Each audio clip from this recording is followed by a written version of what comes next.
so much to see all of you here. It's a great pleasure for me to introduce Jane Darcey.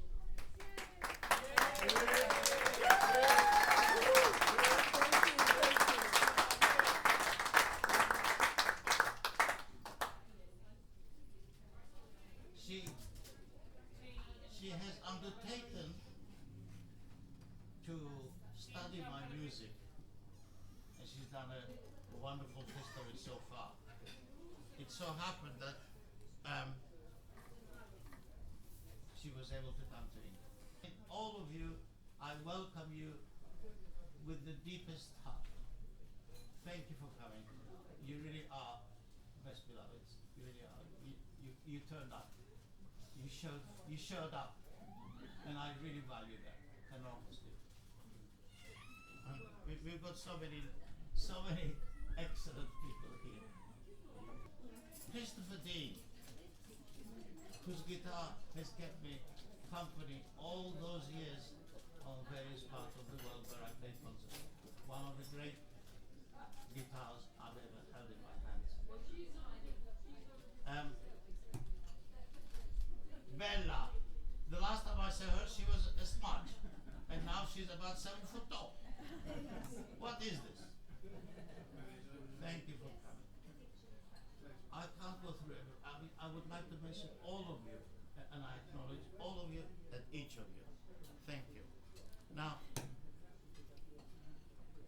in a second, I'll give the floor over to Jane. But what will happen today is we are integrating one of my earlier, I mean they're all early, but what am I talking about? A piece I wrote, what was it, 1991. 1991. Oh my God. A piece that the wonderful guitarist Michael McGeary Sr.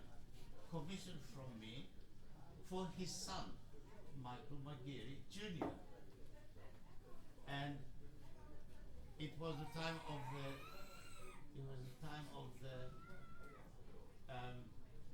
Iraq war, wasn't it? That affected me so profoundly that I wrote a piece for those fallen soldiers who didn't want to go, they didn't want to die, but they were pushed. There is a Greek poetic form called threnody. It's literally for the fallen dead in a battle. And that's what I call the piece. Okay. And Michael, accomplished virtuoso that is going to play for us. So, Jane will play, Michael will play, and I think Jane will finish. Am I right? Yes. Yes. So now I'm going to give it over to Jane so that she can enlighten me as to what's going to happen. I love you all, and it's wonderful to have you here. You know, I want to bottle this thing I'm feeling at the moment because it is just so fantastic. So fantastic. Thank you. Over to you.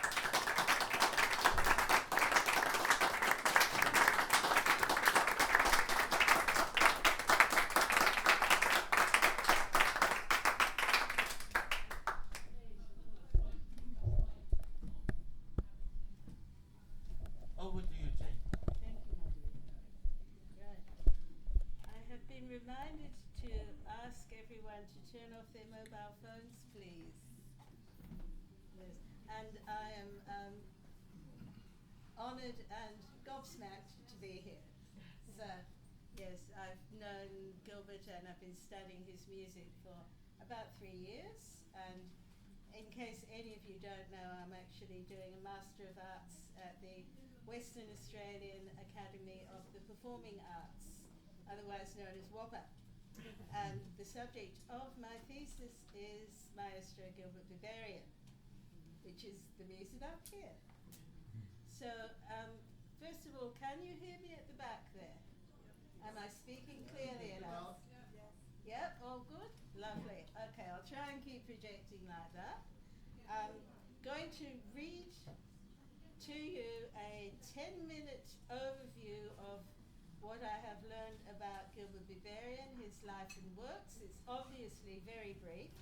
I've condensed as much information as I can into a short period of time. And before I do that, I'm going to change my glasses. Could you hang on to that for a sec? Sorry, people. There we go.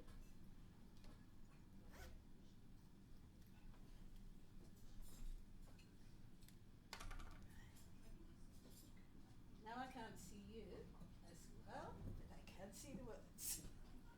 Okay. So, beginning now. Concert guitarist and composer Gilbert Biberian is well known as a pedagogue and was a brilliant performer. However, his name is either absent or mentioned only briefly in many recent histories of the guitar, though he is occasionally acknowledged as an innovator of new techniques and soundscapes and as a seminal influence in creating music for guitar ensembles. It is my contention that his compositions are worthy of serious study and deserve to be widely performed. His music is of high quality by virtue of its combination of craftsmanship, originality, eclecticism, intensity, and integration. Sorry, this doesn't work the way the other one does. That's better. Good. Biberian is a prolific composer. His music for solo guitar includes 5 sonatas, 24 preludes, 4 waltzes, and numerous other works. 3 of the most characteristic and intense solos that deserve study are the longer works Monogram, Anagram, and Threnody. In addition, he has written duos, trios, quartets, and one piece for 11 independent parts with added voice and percussion.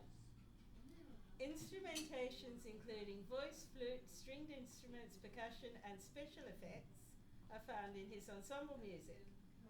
Ithaca for string trio is an important contribution to the repertoire. Biberian has written a concerto for guitar and orchestra, a double concerto for guitar, cello, and strings, and a viola concerto. The recently published books of studies include 198 works for solo guitar, many of which are concert pieces. Studying his music reveals several distinct characteristics.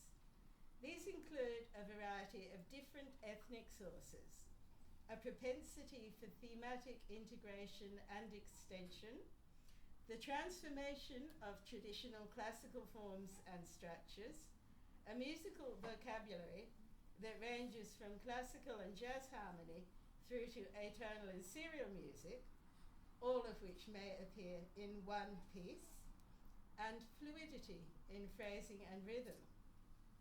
Biberian states that he does not often repeat himself.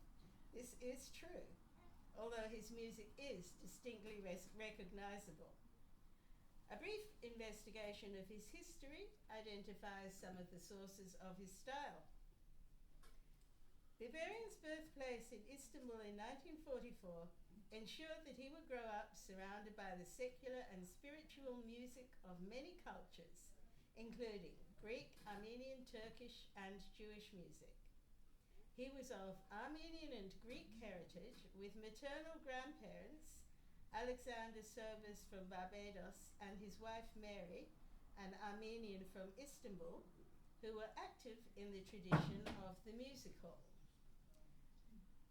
In 1957, Agop Diran Biberian bought a guitar for his 13-year-old son, and Gilbert Biberian began to teach himself from the guitar method of one of the great 19th century masters of the classical guitar, Ferdinando Carulli. In 1959, Biberian's family relocated to England, a long-anticipated move precipitated by the riots in Istanbul in the 50s.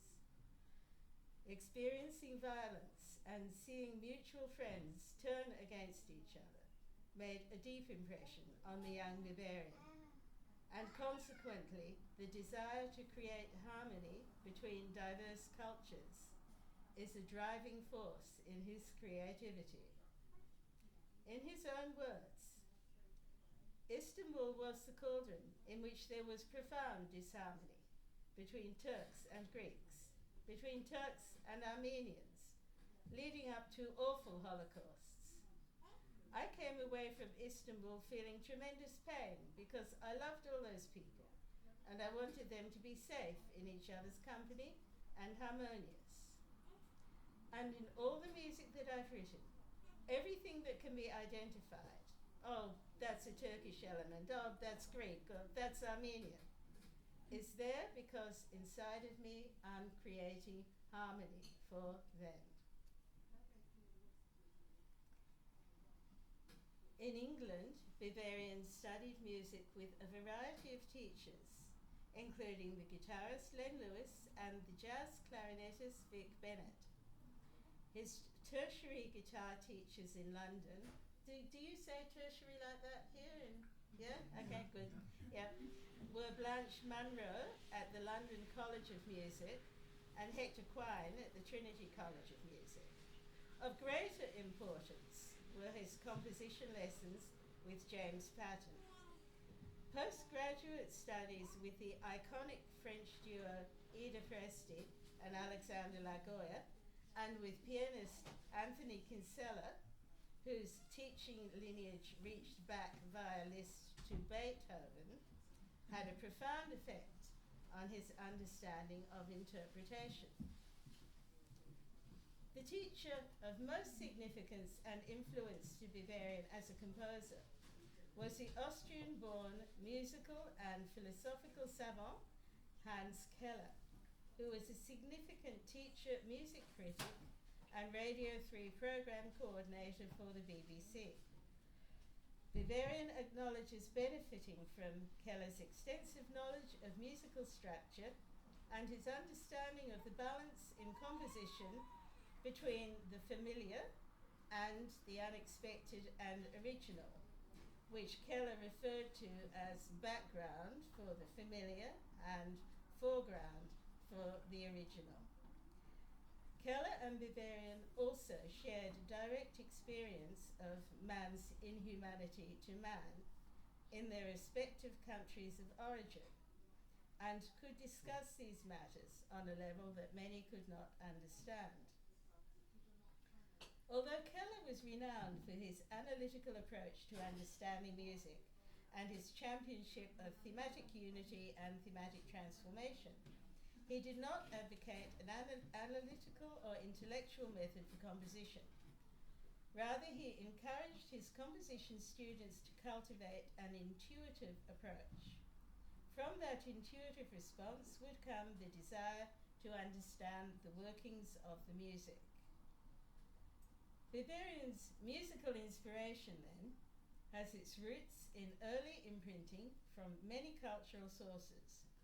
Detailed study and understanding of the classical forms and conventions in his tertiary studies and with Hans Keller added substance and structure to this background.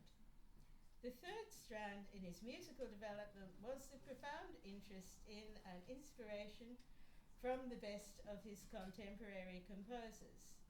These included Bela Bartok, Arnold Schoenberg, Frederick Delius, Bohuslav Martinu, and Krzysztof Penderecki, to name but a few.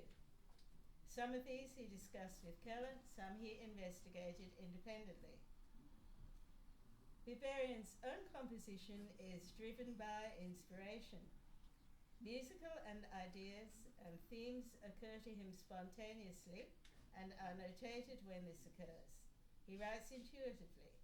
His starting point in a composition is an overall plan and the themes that have come to him.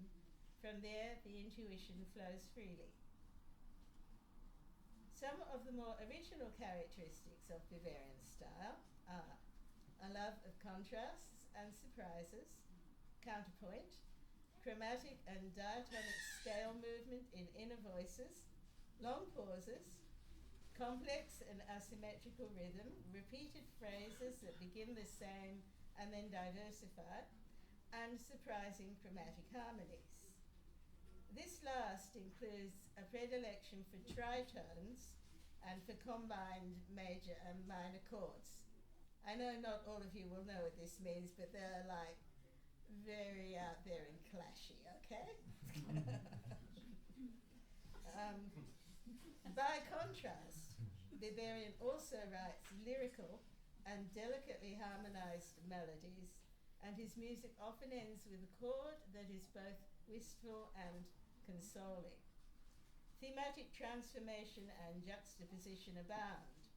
Themes and motives that are mentioned near the beginning of a piece and return often in a transformed state towards the end are an effective integrative device. Most of his works have a distinct mood or a variety of moods. Biberian writes music that embraces the entire compass of the emotions: joyful, somber, plainful, tragic, serene. The Turkish concept of huzun, a deep sense of mortality and of the ephemeral nature of life and pleasure, is an important one to him on a spiritual level. Not something that's easy to explain, but yeah. Biberian has had a long and successful international career as a teacher, performer and composer, mostly freelance, though he spent 6 months as artist in residence and visiting professor at the Conservatory of Milwaukee in 1984, and was professor of guitar at the prestigious Trinity College of Music in London from 1988 to 1996. He has lived in Cheltenham for 36 years. His most recent works have been a concerto for viola and orchestra and the above-mentioned books of studies. He is currently writing an opera for guitar, quartet and how many singers? 23. Thank you, 23 singers. And planning his next 2 guitar sonatas. So that's the background for today. Now I'm going to play some pieces and I will speak about them. I think what I'll do is talk about the first 2 pieces and then talk about the next 2 pieces, okay? I'm playing 5 pieces in all, then Michael will play. Do you want to talk about Threnody or just play it? Maybe. Okay, I'm not talking about Threnody. I've struggled through it a couple of times, but that's his one. Okay, yeah. So, yeah. The suite, first 4 pieces are a suite called Songs of the Seasons, and it was written across many years. Chanson d'automne was created in 1963 and Chanson d'été in 2013. The suite is thus an encapsulation of Biberian's maturing style. I must apologize for the jargon. It's succinct. Okay. The first 2 pieces are deceptively tonal and melodic in style, but there is a striking depth and seriousness supported by complex inner chromaticism and surprising modulations. Chanson d'automne was dedicated to brilliant and famous guitarist Larry Snitzler. It has a lyrical melody supported by gentle harmonies and chromatic inner voices. Biberian links this piece to the poem of the same name by Paul Verlaine, and it has the same mood of gentle melancholy. You know that poem? Yeah. Les cinq le long des violons de l'automne, laisse mon cœur d'une longueur monotone. Yeah, okay. The long sighing of the violins of autumn wounds my heart with a gentle melancholy, more or less. Biberian says of this, I wrote this in a period when I was fascinated by the chromaticism of Delius. It is a very English piece. And I'll talk about Chanson d'hiver as well. So Chanson d'Hiver was written a little earlier than Chanson d'Automne, and what is notable about it is the modulations. It's got a pretty melody, it's very gentle, it has classical and jazz style harmonies, but it starts in C, slips chromatically to B flat major by the 7th bar, stays there for quite a while, but the opening theme then comes in D major, developed via G and E minor, returns to the opening key using B flat, B diminished, C minor 7th and G. So it gets around more than you would expect a piece to. Okay? And it ends with a C major 7th chord, which is very pretty. So I'm going to play those two pieces for you now. Yes? Thank you very much. Thank you very much.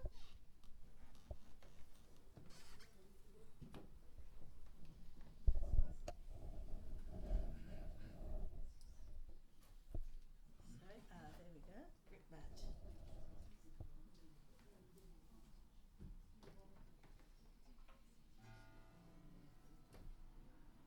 Okay, so Chanson d'Automne followed by Chanson d'Hiver.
Thank you very much.